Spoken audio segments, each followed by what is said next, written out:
السلام علیکم ورحمۃ اللہ وبرکاتہ۔ آقائے دو جہاں محبوب کبریا جناب محمد رسول اللہ صلی اللہ علیہ وآلہ وسلم کی معطر و منور بابرکت حیات طیبہ کا تذکرہ پیدائش سے پہلے کے احوال سے لے کر دنیا فانی سے پردہ کرنے تک کے واقعات بالتفصیل اور شمائل نبوی صلی اللہ علیہ وآلہ وسلم کا مستند تذکرہ روزانہ خود بھی عمل کی نیت سے سماعت فرمائیں اور اپنے دوست احباب اعزاء و اقارب کے ساتھ شیئر بھی کیجئے۔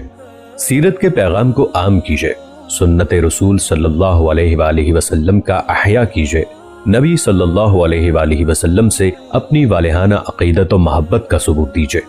اس سلسلے کی کل 353 قسطیں ہیں، جن میں سے روزانہ ایک قسط اس چینل پہ شیئر کی جائے گی انشاءاللہ۔ ہمارے چینل کو سبسکرائب کریں، لائک کریں، شیئر کریں۔ شکریہ۔ جزاکم اللہ خیرا و احسن الجزاء۔ بسم اللہ الرحمن الرحیم۔ السلام علیکم ناظرین محترم، سیرت النبی صلی اللہ علیہ وآلہ وسلم کے سلسلے کی نئی قسط کے ساتھ حاضر خدمت ہے۔ ناظرین کرام، آج کی قسط میں ہم ذکر کریں گے اہل مکہ کے عقائد اور شرکیہ اعمال کا۔ در حقیقت مشرکین مکہ و عرب ان بتوں کو معبود حقیقی نہیں مانتے تھے، بلکہ وہ اللہ ہی کو واحد معبود حقیقی مانتے تھے۔ وہ ان بتوں کو اللہ کی بارگاہ میں اپنا سفارشی تصور کرتے تھے، اور وہ ان بتوں کی تعظیم و عبادت اس اعتقاد کے ساتھ کرتے تھے کہ یہ ان کو اللہ سے قریب کر دیں گے۔ دوسرا، وہ تصور کرتے تھے کہ ان کے بتوں کو خدائی صفات میں سے قوتیں اور طاقتیں حاصل ہیں، لیکن بہرحال حقیقی رازق اور مالک وہ اللہ ہی کو مانتے تھے۔ دراصل مشرک ہوتا ہی وہی ہے جو اللہ کو مان کر بھی اس کی ذات، صفات یا عبادت میں کسی اور کو شریک کرے۔ ان مشرکانہ عقائد کا نتیجہ یہ نکلا کہ مشرکین مکہ بری طرح سے توہم پرستی کا شکار ہو گئے۔ وہ بات بات سے نیک و بد شگون لیتے اور پھر برے شگون سے بچنے کے لیے کاہنوں کی خدمات حاصل کرتے۔ اس طرح کاہنوں کا جنتر منتر اور ٹوٹکوں کا کاروبار خوب چمکا ہوا تھا۔ کاہن لوگ جنوں بھوتوں کے موتی ہونے کا دعویٰ کرتے اور لوگوں کو جھوٹی سچی غیب کی خبریں دیتے تھے۔ شرک و بت پرستی میں ڈوبے یہ عرب انتہا درجے کے رسوم پرست تھے، اور جاہلانہ رسوم اور رواج کا ایک طویل سلسلہ ان کے ہاں رائج تھا۔ ان کی بت پرستی اور توہم پرستی کی بعض نہایت مضحکہ خیز پہلو بھی مورخین نے بیان کیے ہیں۔ مثلا سفر پر روانہ ہوتے تو ایک پتھر جیب میں ڈال لیتے، راستے میں اگر کوئی اور اچھا پتھر مل جاتا تو پہلے خدا کو جیب سے نکال کر پھینک دیتے اور نئے خدا کی پرستش شروع کر دیتے۔ اگر روانگی کے وقت پتھر ساتھ لینا بھول جاتے تو راستے میں جس منزل پر رکتے تو وہاں سے ہی 4 پتھر تلاش کر لیتے، 3 کا چولہا بناتے اور چوتھے کو معبود بنا لیتے۔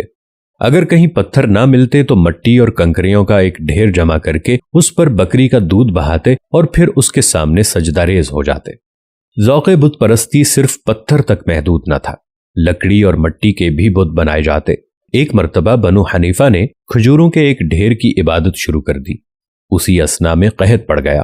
جب کھانے کو اور کچھ نہ ملا تو سب نے مل کر اپنے خدا کو ہی کھا کر ختم کر دیا۔ یوں خانہ کعبہ، جو زمین پر اللہ کا سب سے قدیم اور مقدس ترین گھر ہے، مشرکین کے ہاتھوں شرک و گمراہی کا گڑھ بن چکا تھا۔ اہل مکہ کے نزدیک سب سے اہم بت لات، منات، عزا اور حبل سمیت لگ بھگ 360 چھوٹے بڑے بت تھے جو حرم کعبہ میں نصب تھے۔ عرب ان کی پوجا بھی کرتے اور ان پر قربانیاں بھی پیش کرتے۔ حج کے دنوں میں یہ کفر و ضلالت کے مناظر اور بڑھ جاتے، جب حج کو آنے والے ننگے ہو کر خانہ کعبہ کا طواف کرتے۔ بتوں کے آگے فال نکالنے والے پانسے پھینکے جاتے اور نظریں مانی جاتی۔ غرض یہ کہ شیطانیت سرزمین عرب پر اپنی انتہا کر چکی تھی، اور عرب قوم شرک و گمراہی میں پستی کے جس مقام پر پہنچ چکی تھی اس سے آگے کوئی اور پست مقام نہ تھا۔ اب اللہ کی شان رحمانیت کی باری تھی، چنانچہ انہی مشرکین کے بیچ میں اپنے حبیب صلی اللہ علیہ وآلہ وسلم کو پیدا کر کے شرک و کفر کے بت پر وہ کاری ضرب لگائی کہ روئے زمین کے چپے چپے پر توحید و وحدانیت کے چراغ روشن ہو گئے، کبھی نہ بجھنے کے لیے۔ آپ صلی اللہ علیہ وآلہ وسلم کی ولادت کے وقت سرزمین عرب میں موجود دوسرے ادیان اور مذاہب کون سے تھے؟ پچھلی اقساط میں مشرکین حجاز و عرب کے عقائد اور بت پرستی کی تاریخ بیان کی گئی۔ اس قسط میں ہم آپ صلی اللہ علیہ وآلہ وسلم کی ولادت مبارکہ کے وقت سرزمین عرب میں موجود دوسرے مذاہب اور ادیان کا ایک مختصر جائزہ پیش کریں گے۔ سب سے پہلے یہودیت۔ عرب میں بت پرستی کے بعد دوسرا اہم ترین مذہب یہودیت تھا۔ یہ لوگ دو وجہ سے سرزمین میں آباد ہوئے۔ ایک تو اس لیے کہ حضرت عیسیٰ علیہ السلام کی پیدائش سے 500 سال پہلے جب بابل کے بادشاہ بخت نظار نے فلسطین کو تاراج کیا اور تباہ و برباد کیا تو یہودیوں کے بہت سے قبائل جان بچا کر دنیا کے کئی دوسرے حصوں کی طرف بھاگے۔ انہی میں سے چند قبائل عرب کی طرف آ نکلے اور خود کو یہاں محفوظ جان کر آباد ہو گئے۔ دوسری بہت اہم وجہ یہ تھی کہ یہودیوں کو تورات اور زبور کی پیشگوئیوں کی وجہ سے یہ علم تھا کہ اللہ عنقریب اپنا آخری پیغمبر سرزمین عرب میں مبعوث فرمانے والا ہے۔ یہ اس نبی کو اپنا نجات دہندہ جانتے تھے، اس لیے یہ لوگ آخری نبی کے انتظار میں یہاں آ کر آباد ہو گئے۔ چونکہ حضرت ابراہیم علیہ السلام سے لے کر آپ صلی اللہ علیہ وآلہ وسلم تک جتنے بھی نبی آئے سب بنی اسرائیل میں سے ہی مبعوث ہوئے تھے، تو اس بنا پر ان کا خیال تھا کہ آخری نبی بھی بنی اسرائیل سے ہی ہوگا۔ مگر جب آپ صلی اللہ علیہ وآلہ وسلم کو نبوت ملی تو اس بات کے باوجود کہ تورات اور زبور اور دوسرے الہامی صحائف میں آخری نبی کی جو نشانیاں بتائی گئی تھیں سب کی سب آپ صلی اللہ علیہ وآلہ وسلم میں کھلم کھلا نظر آ گئیں، مگر عرب کے یہود نے محض اس حسد اور تعصب پر کہ آپ صلی اللہ علیہ وآلہ وسلم بنی اسرائیل کے بجائے بنی اسماعیل میں سے تھے، آپ صلی اللہ علیہ وآلہ وسلم کو نبی ماننے سے انکار کر دیا۔ سب سے پہلے یہ لوگ یثرب یعنی مدینہ اور خیبر کے علاقے میں آباد ہوئے۔ ان کے اثر سے کچھ مقامی افراد نے بھی یہودیت اختیار کر لی۔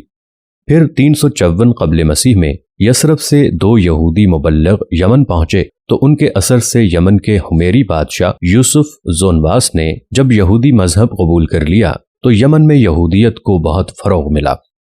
یہ لوگ اپنے علم اور دولت کی وجہ سے خود کو عربوں سے بہت برتر خیال کرتے اور عربوں کو اپنے مقابلے میں امی یعنی جاہل سمجھتے تھے۔ نسلی برتری کا شکار یہ متعصب قوم خود کو خدا کا چہیتا اور برگزیدہ تصور کرتی تھی۔ ان کا خیال تھا کہ جہنم کی آگ ان کو چند دن سے زیادہ نہیں چھوئے گی۔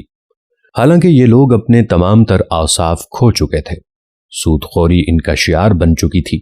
حسب ضرورت تورات اور مذہبی احکام میں تحریف کرنا ان کے ہاں عام تھا۔ مذہب گویا ان کے گھر کی لونڈی جیسا تھا جس کے ساتھ وہ جو چاہیں کریں۔ چونکہ خود کو تمام اقوام سے برتر جانتے تھے تو ان سے ہر قسم کا دجل و فریب اور ظلم جائز تھا۔ تاہم اپنی پوری دنیا پرستی کے باوجود مدینہ اور ارد گرد کے علاقے میں ان کو الہیات اور خدائی علوم میں اجارہ حاصل تھی۔ ان کے اثر کا اندازہ اس بات سے لگایا جا سکتا ہے کہ مدینہ کے قبائل اوس اور خزرج میں سے کسی کی اولاد نہ ہوتی تو وہ منت مانگتا کہ بیٹا ہونے کی صورت میں اسے یہودی بنا دیں گے۔ دوسرے نمبر پر عیسائیت تھی۔ عربوں میں تیسرا اہم مذہب عیسائیت تھا۔ حضرت عیسیٰ علیہ السلام سے کم و بیش 250 سال بعد روم کی عیسائی حکومت کے زیر اثر شام کی طرف کے عرب قبائل نے عیسائیت قبول کر لی۔ دوسری طرف ہیرا کے عرب بادشاہ نعمان بن منظر نے دین عیسوی قبول کر لیا تو وہاں کے بہت سے لوگ عیسائی ہو گئے، جبکہ یمن میں جب عیسائی مبلغین کی تبلیغ پر کچھ لوگ عیسائی ہوئے تو یہودی بادشاہ یوسف دونواس نے ان پر بے پناہ ظلم و ستم کیا اور پھر قتل کرا دیا۔ روم کی عیسائی حکومت تک جب یہ خبر پہنچی تو قیصر روم بہت غضبناک ہوا۔ اس نے شاہ حبشہ کو جو رومی حلقہ اثر میں ایک عیسائی حکمران تھا حکم دیا کہ یوسف زونواس سے اس ظلم و ستم کا بدلہ لیا جائے۔ چنانچہ وہاں سے ایک حبشی نژاد لشکر آیا اور یوسف زونواس کو شکست دے کر یمن پر بھی عیسائی حکومت قائم کر دی۔ ابرہہ بن اشرم اسی لشکر کا ایک فوجی سردار تھا جو بتدریج ترقی کر کے بالآخر یمن کا نیم خود مختار بادشاہ بن بیٹھا۔ یہ کٹر عیسائی تھا اور اس نے یمن میں عیسائیت کے فروغ کے لیے بے پناہ کام کیا۔